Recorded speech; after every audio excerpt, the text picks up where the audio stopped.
یہ نہیں کہا کہ تم یہ پڑھو، دین کا علم پڑھو، فلاں پڑھو، سائنس پڑھو، بایولوجی پڑھو، علم کیمیا پڑھو، علم نباتات پڑھو، علم حیات پڑھو، فلسفہ پڑھو، یہ نہیں کہا، اقرا پڑھو۔ اس میں کوئی قید نہیں، چاہے عصری علوم ہو چاہے دینی علوم، اقرا بسم ربک الذی خلق، اپنے رب کے نام سے پڑھو۔ تو آج مسلمانوں کا ماحول کیا ہے کہ وہ قوم جس کا آغاز اقرا سے ہوا تھا اور جس کی وحی سب سے پہلے قرآن کریم کی شکل میں آقا صلی اللہ علیہ وسلم کے قلب اطہر پر جب اترا تھا تو وہ کون سی تھی؟ اقرا، پڑھو۔ لیکن آج مسلمان تعلیم میں سب سے زیادہ پیچھے۔ پہلے تعلیم سے تم منہ موڑ دیے جاؤ گے، پہلے تعلیم سے تم منہ موڑ دیے جاؤ گے، پھر کسی جرم سے تم جوڑ دیے جاؤ گے، اور ہاتھ میں ہاتھ کی زنجیر بنا کر نکلو ورنہ دھاگے کی طرح توڑ دیے جاؤ گے۔ ماحول اور معاشرہ کیا ہے سب لوگوں کو پتا ہے۔ ہمارے خلاف کس طرح کی سازشیں کی جا رہی ہیں، ہماری کس طرح نسل کشی کی جا رہی ہے، ہمارے اندر جہالت کو کس طرح ڈالا جا رہا ہے، لیکن ہمیں اور آپ کو کوئی بھاگنے والا نہیں ہوگا۔ اپنے آپ کو مضبوط کریں گے، اپنے آپ کو مضبوط کریں گے۔ آپ قوم کے سرمایہ ہیں، ایسا نہیں کہ صرف ہمارا وجود ہے، ہم صرف اپنے گھر کے فرد ہیں۔ ہر شخص ذمہ دار ہے اس دین کا، اس لیے کہ آقا صلی اللہ علیہ وسلم کی جو شخصیت ہے، آپ صلی اللہ علیہ وسلم کی شخصیت خاتم کی ہے۔ آپ خاتم النبیین بھی ہیں، خاتم النبیین بھی ہیں۔ خاتم کے معنی ہوتے ہیں مہر کے۔ مہر کا مطلب یہ ہوتا ہے کہ آپ ڈاکومنٹ کوئی لکھتے ہیں اور ڈاکومنٹ کے نیچے آپ کیا کرتے ہیں؟ دستخط کرتے ہیں، مہر لگاتے ہیں۔ اس کا مطلب یہ ہوتا ہے کہ جتنی بھی چیزیں ہیں ڈاکومنٹس میں، اب دستخط ہو گیا، دستخط کے نیچے کوئی چیز نہیں آئے گی۔ تو آقا صلی اللہ علیہ وسلم کی حیثیت تمام انبیاء کرام کے لیے اور پوری دنیا کے لیے خاتم کی ہو گئی کہ آپ کے بعد کوئی نبی نہیں آئے گا۔ انا خاتم النبیین لا نبی بعدی، ما کان محمد ابا احد من رجالکم ولکن رسول اللہ وخاتم النبیین۔ اور دوسرا، آقا صلی اللہ علیہ وسلم کی حیثیت خاتم کی بھی ہے، نبیوں کے ختم کرنے والے، آپ کے بعد کوئی نبی نہیں آئے گا۔ تو کہنے کا مطلب یہ ہے آقا صلی اللہ علیہ وسلم اس دنیا سے رخصت ہو چکے، لیکن ہم میں سے ہر شخص جو اپنے آپ کو مومن کہتا ہے، جو اپنے آپ کو اللہ اور اس کے رسول صلی اللہ علیہ وسلم کا دیوانہ مستانہ پروانہ کہتا ہے، جو اپنے آپ کو قرآن و سنت کے پر عمل کرنے کا دم بھرتا ہے، جو اپنے آپ کو آقا صلی اللہ علیہ وسلم کے لیے جان نشاور کرنے کا دعویٰ کرتا ہے، تمام لوگوں کے لیے فرما دیا کلکم رائی وکلکم مسئول عن رعیتہ، کہ تم میں سے ہر شخص نگہبان ہے اور ہر شخص کے بارے میں سوال کیا جائے گا، اس کے ماتحتوں کے بارے میں سوال کیا جائے گا کہ آیا وہ دین جو تم تک پہنچا، جو باتیں تم تک پہنچی، تم نے دوسروں تک پہنچائی کہ نہیں پہنچائی؟ بھائی دین ہم کیسے پہنچائیں گے؟ جب تک پڑھیں گے نہیں، جب تک ہم پڑھیں گے نہیں، اپنے آپ کو بنائیں گے نہیں اور اپنی شخصیت کو سنواریں گے نہیں۔ اور علم کی تو بہت ہی زیادہ فضیلت ہے۔ قرآن کریم میں جا بجا غور کرنے کے بارے میں، تدبر کرنے کے بارے میں یعلمون کا لفظ کتنی بار آیا ہے، علم کا لفظ کتنی بار آیا ہے، انبیاء کرام کے ساتھ علم کو کس طرح جوڑا گیا ہے، والذین اوتوا العلم درجات۔ اس طرح مومن کا تو مرتبہ بلند ہوتا ہے، جو اہل علم ہوتا ہے اللہ تعالیٰ اس کو درجات میں بلندی عنایت فرماتے ہیں۔ اور اللہ کے رسول صلی اللہ علیہ وسلم کی حدیث ہے کہ عالم کی فضیلت،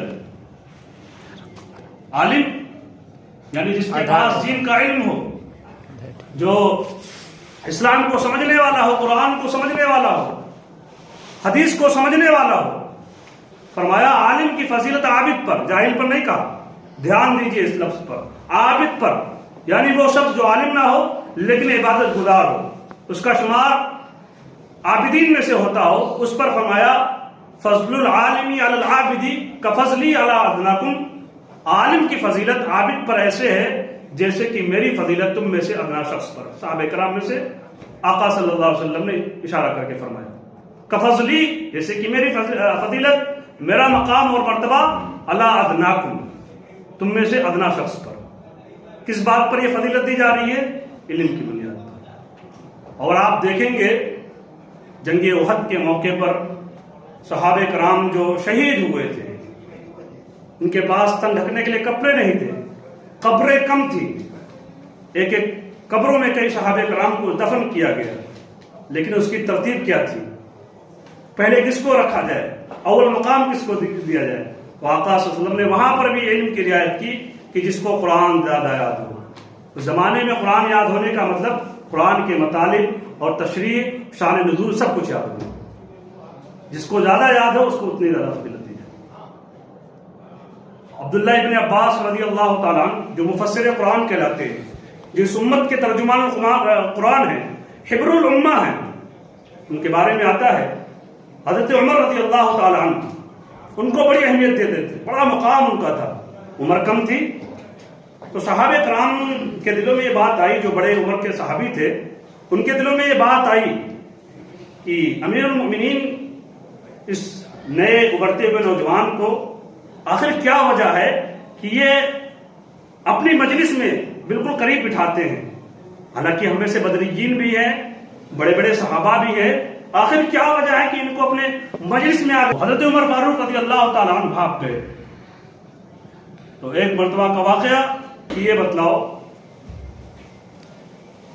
اذا جاء نصر اللہ والفتح ورأيت الناس يدخلون في دين الله افواجا فسبح بحمد ربك واستغفر انه كان توابا. صحابہ کرام سے پوچھا اس کا مطلب بتاؤ. تو تمام لوگوں نے اشارہ کر دیا کہ اس سے فتح مکہ کی طرف بشارت ہے کہ عنقریب فتح مکہ ہونے والا ہے، مکہ فتح ہونے والا، مکہ کی چابی مسلمانوں کے ہاتھ میں آنے والی ہے، اور لوگ جو ہے جوک در جوک اسلام کے اندر داخل ہو جائیں گے. اور ظاہر سی بات ہے فتح مکہ کے بعد پورا عرب مسلمان ہو گیا تھا. فتح مکہ سن 8 ہجری میں ہوا. یہ تاریخ ہمیں اور آپ کو پتہ ہونی چاہیے. آقا صلی اللہ علیہ وسلم کی زندگی بالکل ہمیں اور آپ کو پتہ ہونی چاہیے.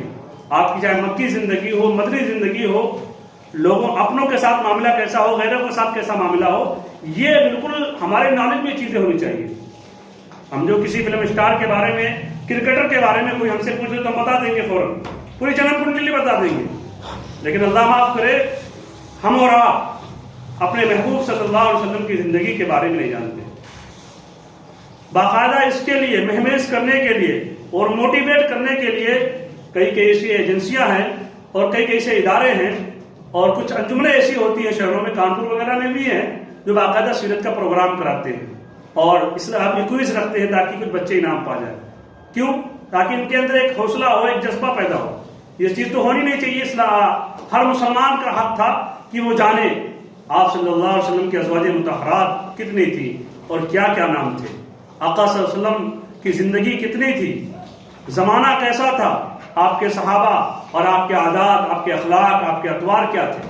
یہ چیزیں تو ہر مسلمان کے لیے جاننی چاہیے. اس لیے کہ کامیابی اور کامرانی تو اسی میں ہے نا. تکمیل معرفت ہے. ایک شاعر ہیں رگھوپتی سہائے فراق گورکھپوری کا نام سنا ہوگا، فراق گورکھپوری ان کا پورا نام ہے، رگھوپتی سہائے فراق گورکھپوری. ایک ہندو شاعر ہیں، اسلام کی عکاسی کرتے ہوئے نظر آتے ہیں کہ تکمیل معرفت ہے محبت رسول کی، ہے بندگی خدا کی اطاعت رسول کی. تکمیل معرفت ہے یعنی معرفت کی تکمیل تبھی ہوگی، تکمیل معرفت ہے محبت رسول کی. جب تک محبت رسول کا جز ہمارے اندر سرایت نہیں کرے گا، ہماری شخصیت کے اندر زبان سے ہٹ کر کے وہ دل میں جب محبت گھر نہیں کرے گی، جب تک تکمیل معرفت نہیں ہو سکتا. خدا کو ہم پہچان نہیں سکتے، خدا تک نہیں پہنچ سکتے. تکمیل معرفت ہے محبت رسول کی، ہے بندگی خدا کی اطاعت رسول کی. خدا کی اطاعت تبھی ہو پائے گی جب تک آقا صلی اللہ علیہ وسلم کی اطاعت نہ کی جائے. تو اطاعت کیسے کریں گے ہم؟ یہ ساری چیزوں کا جو معاملہ ہے، عمل کا جو معاملہ ہے، کس سے ہے؟ علم سے ہے. علم بھائی کسی چیز پر عمل کرنے کے لیے ہمیں تو چاہیے، علم چاہیے نا. وہ حاصل کیسا ہوگا؟ جب تک ہم اپنے راتوں کو نہیں، رات جگہ کرنا پڑے گا آپ کو. اور آدھی رات میں جو کہ کہاوت ہے انگریزی کے اندر، مڈ نائٹ میں وہ فلاں شخص تیل ڈالتا تھا. کیا مطلب اس کا؟ آدھی رات میں تیل ڈالتا تھا. آپ نے پڑھا ہوگا کیا مطلب. پہلے زمانے میں کیا ہوتا تھا، لائٹ وغیرہ نہیں تھی، لیمپ کا یہ سب سسٹم نہیں تھا.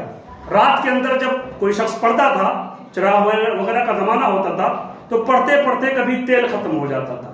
تو آدھے رات میں اٹھ کر کے وہ تیل ڈالتا، اس کی باتیں صحیح کرتا، پھر اس کو چکما کے ذریعے سے پتھر وغیرہ رگڑ کر کے اس میں آگ لگاتا تھا. تو یہی کرتے کہ یہ مڈ نائٹ اس نے تیل ڈالا ہے، اس کا مطلب ہوتا ہے کہ اس نے خوب محنت کی ہے، راتوں راتوں جا کر کے خوب محنت کی ہے، راتوں راتوں جا کر کے خوب محنت کی ہے. آپ کے سامنے ایک مثال رکھ رہا ہوں، مثال تھوڑی سی بھوڈی ہو جائے گی، تھوڑا ادب کے بھی خلاف ہو جائے گا، لیکن بات صحیح ہے.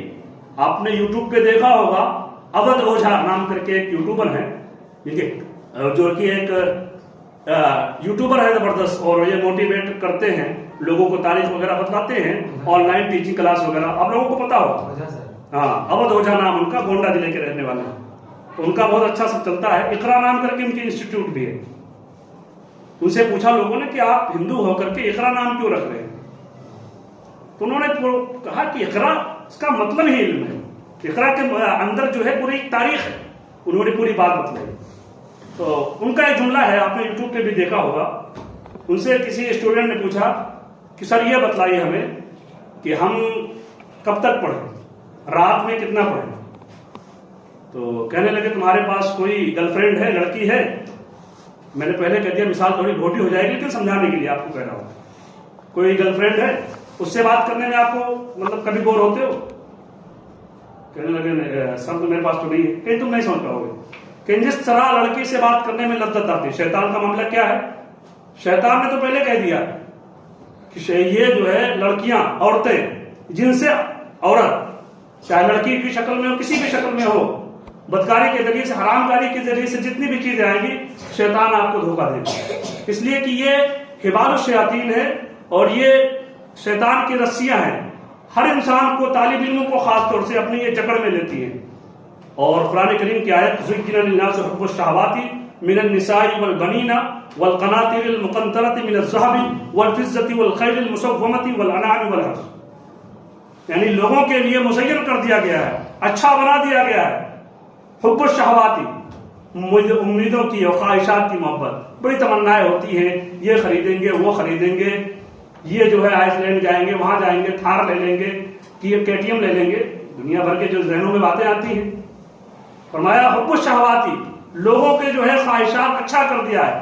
اور نفس کیا کا معاملہ کیا ہے؟ ان النفس لامارۃ بالسوء، وہ تو برائی کی طرف لے کے جاتا ہے. ان النفس لامارۃ بالسوء، اور انسان کی خاصیت ہے، اس کی فطرت ہے، الانسان حریص فیما منع. انسان کی خاصیت ہے کہ وہ اس چیز کا بہت بڑا لالچی ہوتا ہے، حریص ہوتا ہے جس چیز سے اس کو منع کیا جاتا ہے.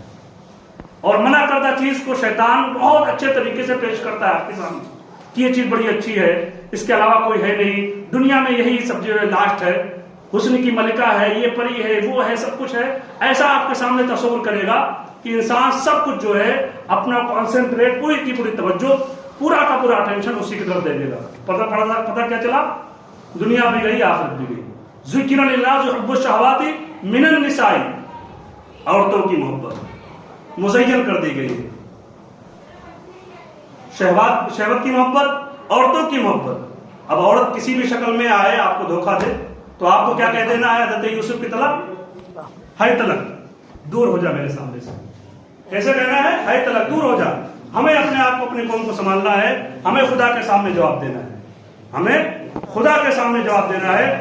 آپ گھبرائیے نہیں اگر آپ نے تقوی اختیار کر لیا، اس لیے کہ یہی عمر ہے، یہی عمر ہے اپنے آپ کو بچانے کا، سنبھالنے کا. بڑھاپے میں اگر کوئی توبہ کرتا ہے تو کیا مطلب ہوتا ہے؟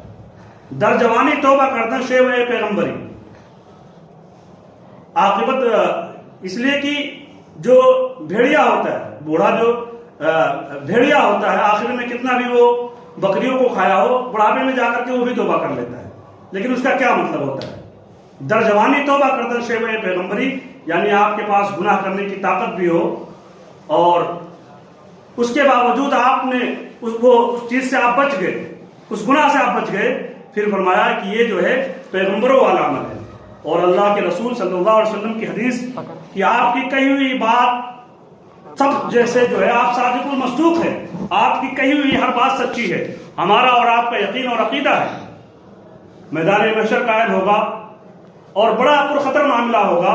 ایسا معاملہ ہوگا کہ باپ بیٹے سے، بیٹا باپ سے، شوہر بیوی سے، بیوی شوہر سے، بھائی بھائی سے، یہاں تک کہ تمام رشتہ دار. یوم یفر المرء من اخیہ وامہ وابیہ وصاحبتہ وبنیہ لکل امرئ منہم یومئذ شأن یغنیہ. اس دن ہر شخص جو ہے نفسا نفسی کے عالم میں فدا ہوگا اور ہر شخص بالکل پریشان ہوگا. اس وقت کوئی کسی کا کام نہیں آئے گا. لیکن اس موقع پر 7 لوگ ہوں گے جو وی آئی پی پروٹوکول میں ہوں گے. اللہ کے عرش کے سائے میں ہوں گے۔ اس میں سے انصاف پسند بادشاہ بھی ہے، اور اس میں سے بہت سارے 7 طرح کے لوگ ہیں۔ اس میں سے کہنے کا مطلب یہ ہے، اس میں سے ایک شخص وہ بھی ہے جو کوئی بڑے خاندان کی بڑی پیسے والی عورت گناہ کی طرف اس کو آمادہ کرے، اور سب کچھ ہونے کے باوجود، وسائل گناہ ہونے کے باوجود اپنے نفس کو بچا لے گیا، تو اللہ فرماتے ہیں ایسا بندہ میرے منظور نظر ہے، اور قیامت کے دن جب وہ آئے گا اس کے اندر کچھ کمی کوتاہی رہے گی اعمال کے اندر، معاف کر دیا جائے گا، اور اس کے VIP پروٹوکول میں VIP کوٹے میں رکھا جائے گا، یعنی اللہ کے عرش کے سائے میں رکھا جائے گا، جس دن کوئی سایہ نہیں رہے گا، یہاں تک کہ باپ بیٹے سے، بیٹا باپ سے بھاگے۔ یہ بڑی بات ہے، لیکن ہم اور آپ اس کو یوں ہی سمجھتے ہیں۔ تو یہ دین جو ہے زندگیوں میں ہونا ضروری ہے۔ آپ کسی بھی لائن میں جائیں، اسلام اس چیز کا منع نہیں کرتا، اسلام اس چیز کے لیے منع نہیں کرتا ہے، بلکہ آپ دیکھیں گے سائنس وغیرہ کی جو باتیں ہیں قرآن کے اندر، آپ تعجب کریں گے۔ آپ کے پاس جو ہے سبجیکٹ میں سائنس ہوگا، پڑھتے ہوں گے آپ سائنس، لیکن آپ جب قرآن کے ذریعے سے سائنس پڑھیں گے تو آپ کا ذہن کھلے گا، اور پھر آپ جو ہے قوم کو وہ چیز اور دنیا کو وہ چیز بتلا دیں گے کہ سائنس واقعی سائنس ہے۔ قرآن جو ہے سائنس کا توڑ کرتی ہے، بلکہ آج جو سائنس تحقیق کر رہی ہے وہ جو چیز، بلکہ قرآن نے اس کو بہت پہلے کہہ دیا۔ پہلے زمانے میں ایک معاملہ تھا کہ انسان کی بدن میں جو جلد ہوتی ہے اس کے درد کا جو احساس ہوتا ہے وہ دماغ سے ہوتا ہے، سائنس نے بات تحقیق کی، لیکن بعد میں ان کی تحقیق الٹی ہوئی، کہنے لگے کہ نہیں، اس کا جو درد کا احساس ہوتا ہے بذات خود جلد کے اندر، اسکن کے اندر ہوتا ہے۔ قرآن نے کیا کہہ دیا کہ ہم جو ہے انسان کے جسموں کو، کھالوں کو جلائیں گے، اور جلانے کے بعد مزید اس کو عذاب دینے کے لیے اس کی کھال کو بدل دیں گے، تاکہ یہ ڈبل عذاب چکھتا رہے۔ تو یہ جو قرآن کریم کا کانسیپٹ ہے سائنس کے تعلق سے، چاہے بارش کا معاملہ ہو یا بچے کی خلقت کا معاملہ ہو، کہ کس طرح بچے کی پیدائش ہوتی ہے، یہ ساری چیزوں پہ آپ غور کریں گے تو سائنس قرآن کے سامنے بالکل بونا نظر آئے گا۔ تو ہمیں اور آپ کو چاہیے کہ قرآن کو پڑھیں، سمجھ کر کے پڑھیں، سائنس کو پڑھیں، اپنے ٹائم کو یوٹیلائز کریں، اس لیے کہ اگر ہم نے وقت کو کھو دیا، اس لیے کہ ہمارے بہت سارے خواب ہیں، ہمارے پیچھے ہمارے ماں باپ کی امیدیں ہیں، ہمارے بھائیوں کی امیدیں ہیں، ہمارے گھر خاندان کی امیدیں ہیں، ہمیں کچھ بننا اور دیکھنا چاہتے ہیں۔ اگر ہم نہیں پڑھ رہے ہیں تو گویا کہ ہم کتنے لوگوں کی امیدوں کا خون کر رہے ہیں۔ آپ دیکھ لیجئے، اپنے اپنے گھر کا ماحول دیکھ لیجئے، ہم میں سے ہر شخص کے اپنے گھر کے بارے میں پتا ہے کہ کس طرح ہمارے ماں باپ نے ہمیں اور آپ کو یہاں پر بھیجا ہے پڑھنے کے لیے، کس طرح سے ہمارے لیے پیسے کا ارینجمنٹ کرتے ہیں، کس طرح مصیبتیں کاٹ کر کے، اور مائیں جو ہے کس طرح پیسے بچا بچا کر کے چینی اور چائے پتی کے ڈبوں میں بچا بچا کر کے رکھتی ہیں تاکہ بچہ ہمارے لیے پڑھے۔ لیکن اگر ہم اور آپ یوں ہی وقت گزاری کر دیے ٹہلنے میں، بیجا مصروفات میں، موبائل وغیرہ کے زیادہ استعمال میں، کثرت استعمال میں، غلط استعمال میں اگر ہم نے وقت گزار دیا تو ہم نے کئی سارے لوگوں کے جو ہے امید کا خون کر دیا۔ تو ہمیں اور آپ کو چاہیے کہ اپنے وقت کو پہچانے، اپنے آپ کو پہچانے، اس لیے کہ اقبال مرحوم کہتے ہیں، کبھی اے نوجوان مسلم تدبر بھی کیا تو نے، وہ کیا گردو تھا جس کا تو ہے ٹوٹا ہوا تارا، اور گوا دی ہم نے جو اسلاف سے میراث پائی تھی، سریا سے زمین پر آسمان نے ہم کو دے مارا، کل تک جن کے تشنہ لبی پر دریا ہی ناکافی تھے، آج وہی ارباب عظیمت شکر گزارے شبنم میں۔ پھر سے آپ کو اٹھنا ہے اور اپنے قوم کے لیے کچھ کرنا ہے، تاکہ جتنے ہمارے احباب یہاں پر بیٹھے، جتنے ساتھی یہاں پر بیٹھے ہیں، جائیں اپنے اپنے زندگی کے میدان میں، اور آپ کا مدرسہ، آپ کے اساتذہ فخر کریں آپ پر کہ ہمارا فلاں طالب علم ہے فلاں پوسٹ پر ہے، ہمارا یہ فلاں طالب علم فلاں جگہ پر ہے، یہ فلاں میدان اسرو میں ہے، یہ ناسا میں ہے، یہ فلاں جگہ پر ہے، لیکن اپنے دینداری کے ساتھ نہیں، اس کے ساتھ جو ہے اس نے اپنے دین کا سودا نہیں کیا ہے۔ تو ہمیں اور آپ کو چاہیے کہ ہم علم کے لیے محنت کریں، راتوں کو خوب جاگیں، جس طرح میں نے پہلے مثال دی کہ کتنا پڑھنا ہے، شیطان آتا ہے تو اتنا مائنڈ کر لیے جس طرح انسان کسی لڑکی سے بات کرنے میں، کسی محبوبہ سے اور محبوب سے بات کرنے سے اس کا من نہیں بڑھتا، اپنے آپ کو کتابوں کے حوالے سے اس طرح بنا لیجیے، اس لیے کہ نئے فتنے فلک لاتا رہے گا، چمن پہ آگ برساتا رہے گا، مگر ایک پھول تاریخ چمن میں وجود عشق منواتا رہے گا۔ آپ کو وجود عشق منوانا ہے تو محنت کرنا پڑے گا۔ محنت نہیں کریں گے اس لیے کہ آج کا جو دور ہے یہ کمپٹیشن کا دور ہے، آپ پیچھے رہ جائیں گے، آپ کو بالکل نیچے پھینک دیا جائے گا، آپ کو کوئی پوچھنے والا نہیں رہے گا، آپ کو کوئی پوچھنے والا نہیں رہے گا۔ دنیا میں تو ہی لوگوں کی عزت ہے، آپ کے پاس پیسہ ہے تو آپ کی بکواس بھی لوگ اچھے طریقے سے سنیں گے، ہاں میں ہاں ملائیں گے۔ علم رہے گا تب جو ہے آپ کو لوگ جو ہے ادب کے ساتھ اور سکون کے ساتھ سنیں گے۔ تو علم جب کر لیں گے تو اللہ فرماتے ہیں اس کی کفالت کا ذمہ دار نہیں، اس کا ٹینشن نہ لیجیے کہ نوکری اور یہ ساری چیزیں، اس لیے کہ جو بھی انسان پیدا ہوتا ہے ماں کے پیٹ میں ہی اللہ تعالیٰ اس کی روزی مقرر کر دیتے ہیں۔ ان اللہ عنده علم الساعہ، اللہ تعالیٰ جانتے ہیں کہ قیامت کا علم کب ہوگا، بارش کہاں ہوگی۔ وَيَعْلَمُ مَا فِي الْأَرْحَامِ، ماؤں کے پیٹوں کے اندر کیا ہے، یعنی بچہ اس کی کیا کیفیت ہوگی، کیا اخلاق ہوں گے، کتنا سال جیے گا، کتنا مرے گا، کیا ہوگا کیا نہیں ہوگا، وہ سب جو ہے اللہ تعالیٰ کو پتا ہے۔ تو ہمیں اور آپ کو گھبرانے کی ضرورت نہیں ہے روزی کے تعلق سے، بھروسہ اللہ پر کریں اور ہم اپنے حصے کا کام کریں، خدا اپنا کام کریں۔